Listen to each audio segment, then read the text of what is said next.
Mapagpalang araw po sa ating lahat. Ako nga po pala si Anja Jan Agner at welcome po sa aking 365 Daily Devotion ni Pastor Raslo Campos, Seminary Edition. At ngayong araw po ay October 18, 2025 at ang topic po natin ngayong araw ay trust. Ano ang iyong best trade deal? And yung scripture po natin ngayong araw is 2 Chronicles chapter 20 verse 12. And yung sabi po dito sa ating concept na trust is more than believing trust about God.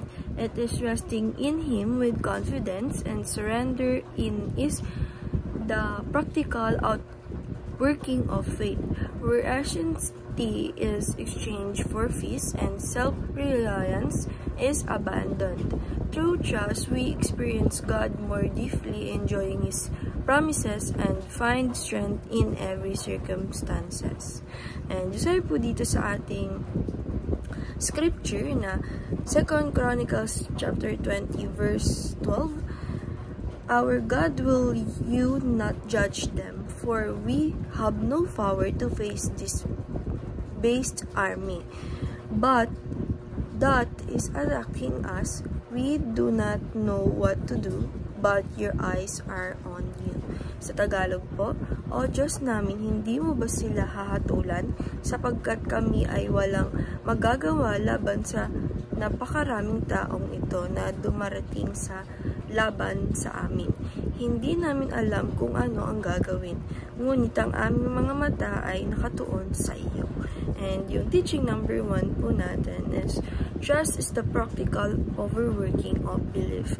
Sabi po dito na yung trust or pagbibigay natin ng believe truth sa ating Panginoong Diyos is ito talaga yung pinaka-practical na outworking na paniniwala ng isang tao or ng isang Christian. And teaching number 2, trust is trading your urgency for peace. Sabi po dito na yung pagbibigay natin ng trust sa ating Panginoong Diyos is parang nag-exchange tayo sa ating Panginoong Diyos ng or nag-trade tayo sa ating Panginoong Diyos na yung urgency natin is mapupunta sa peace dahil nga yung Diyos na binigay natin ay hindi lang sa kung sino man, but dun yun sa ating Panginoong Diyos. And teaching number 3, trust is the best way to experience God.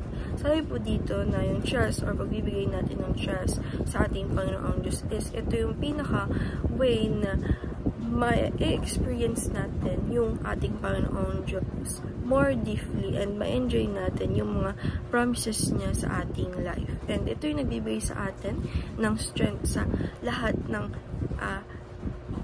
every circumstances sa ating life. And application number 1, and trust your plan, struggles, and fears to God. Sabi po dito na apply po natin sa sarili natin or sa life natin na lagi natin bigay yung trust or pagtitiwala sa ating ng ating Panginoong Diyos sa mga plano natin, sa mga struggles natin, pati na rin doon sa takot natin. Lagi natin yung trust sa ating Panginoong Diyos. And application number 2, exchange S&T for peace of God.